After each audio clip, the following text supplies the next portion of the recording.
비극적 참사의 책임자인 이상민 행정안전부 장관의 파면을 강력히 요구합니다.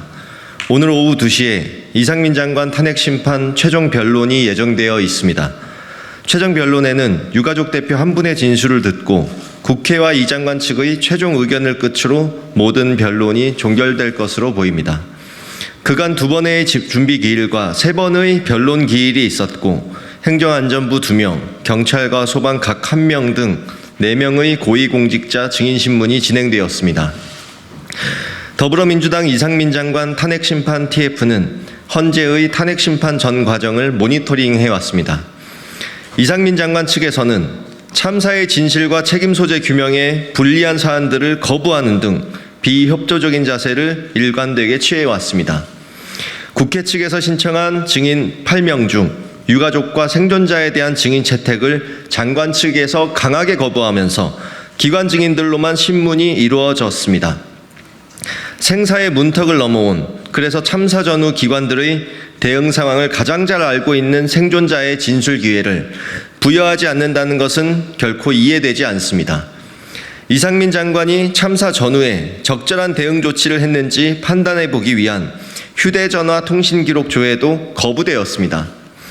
참사 당일인 10월 29일 오후 8시부터 30일 오전 6시까지 10시간의 제한적인 통화 내역 조회 요청인데도 불구하고 개인 휴대전화이고 사생활 침해라는 이유로 거부되었습니다. 작년 11월 16일에 이상민 장관이 참석한 유가족 명단 확보 관련 행안부의 내부대책회의 음성 파일에 대한 감정 신청도 일부 기술적 변환을 거쳤지만 위변조는 없었다는 이상민 장관 측 의견이 받아들여져 결국 이루어지지 못했습니다. 참사 현장 검증도 필요성이 적다는 이유로 채택되지 못했습니다.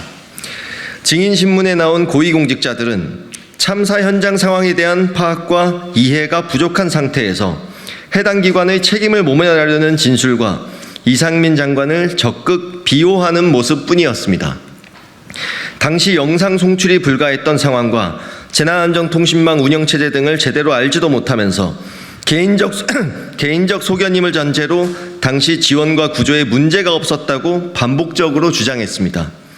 이는 국회 국정조사 과정에서 경찰과 지자체 등 현장 지원이 부족했다고 구체적으로 진술한 현장 출동 소방대원들의 입장과 정면으로 배치되는 주장입니다. 헌재의 탄핵 심리에서 현장의 목소리는 없었습니다. 참사 현장 상황을 가장 잘 아는 소방대원과 생존자의 추가 증언 기회가 필요했으나 그렇게 하지 않았습니다. 이상민 장관 측은 재난 예방과 대응 실패에 책임이 없고 재난 현장에서 아무런 권한과 역할이 없다고 합니다. 사전에 위험을 예상하거나 알지 못했다. 사고 대응은 경찰과 소방이 할 일이다. 모르쇠와 무책임한 주장을 되풀이하고 있습니다. 법률상 재난안전총괄 조정권자인 행안부 장관이 이와 같은 무책임한 주장들을 할 수 있는지 귀를 의심케 합니다. 국민의 생명과 안전에 무한 책임을 지고 있는 국가와 재난안전총괄 전담부처인 행안부가 왜 필요한지 의문이 들기도 합니다. 3년 만에 사회적 거리두기 해제로 인파 운집에 따른 안전대책 마련이 필요하다는 경찰 등 기관들의 정보 보고가 있었고 헬로윈 축제 전에 인파 운집에 따른 각종 안전사고 가능성이 수많은 언론에 보도되었습니다. 또한 참사 발생 당일 16시 34분부터 압사당할 것 같다는 112 긴급 신고가 11번이나 있었습니다. 예년과 같은 안전대책을 마련하고 실행되었더라면 압사위험 112 신고를 받고 기동대를 급파해 골목길 안전질서를 유지케 했더라면 비극적인 참사는 일어나지 않았을 것입니다. 대통령실 경호와 마약범죄 단속 실적에 몰두한 나머지 축제장을 찾은 국민 안전이 뒷전에 밀려난 것은 아닌지 되묻고 싶습니다. 이상민 장관은 참사 대응의 모든 책임을 하급기관인 경찰 소방에 전가하게 급급했습니다.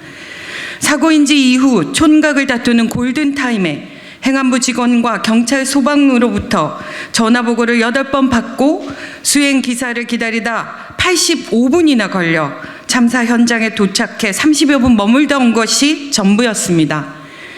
중수본과 중대본을 적시에 꾸려 총력 대응하는 것도 실기해서 인명피해를 키웠습니다.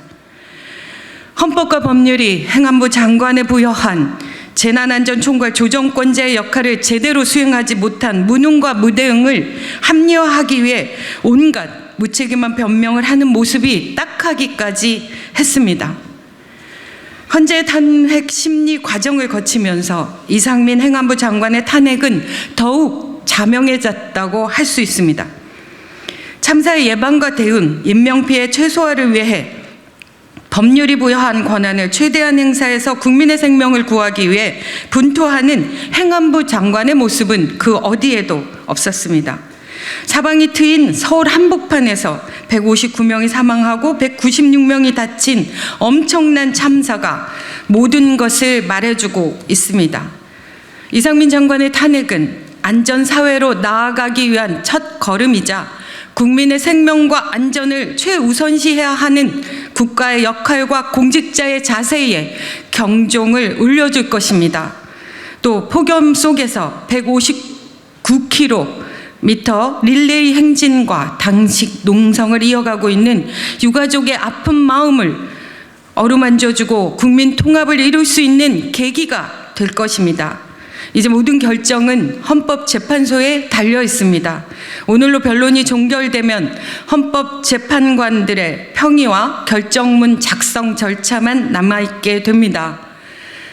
헌법의 가치를 수호하는 최후의 보루로서 비극적 참사의 책임을 물어 이상민 행안부 장관을 반드시 파면해 줄 것을 헌법재판소에 정중히 요청합니다.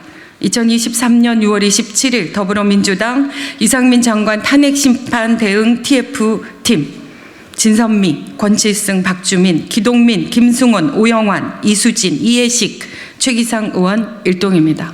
고맙습니다.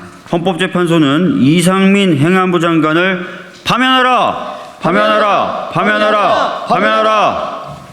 저희들의 이 목소리가 꼭 전달돼서 이상민 장관이 합당한 책임을 질 수 있도록 헌재가 현명한 판단을 해줄 것을 강력하게 촉구합니다.